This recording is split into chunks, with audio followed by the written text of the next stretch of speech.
Hi guys, అందరూ ఎలా ఉన్నారు? ఇంక వెల్కమ్ టు మై ఛానల్ చూస్తున్నారు కానీ సబ్స్క్రైబ్ అయితే చేసుకుంటలేదబ్బా, చేసుకోండి.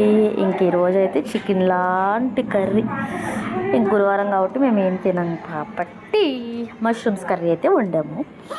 ఇంకా మా అమ్మమ్మ అయితే వండారు.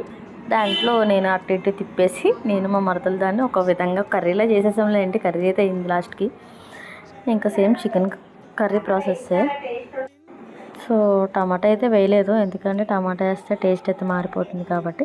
ఇలాగైతే చికెన్ కర్రీలా ఉంది, స్మెల్ కూడా అలాగే వచ్చింది. ఇంకా అల్లం వెల్లుల్లి పేస్ట్ సరిపడా వేసుకుంటే, మరి ఎక్కువ వేసినా చేదొచ్చేది. ఇంకా మన కారం మీ రుచిని సరిపడా వేసుకుంటే సరిపోతుంది. ఇంకా పచ్చి మసాలా అయితే నూరి వేసేసాము. ఇంకా టేస్ట్ అయితే చాలా బాగుంది. ఇంకా మీరు కూడా నచ్చితే ట్రై చేయండి, సింపుల్గా అయిపోయింది కదా. ఇంకా దీంట్లోకి వెజ్ బిర్యానీ అయితే చేసాము. ఇంకా అది ఆల్రెడీ మన ఛానల్ ఉంది కాబట్టి పెట్టలేదు. సో వీడియో నచ్చితే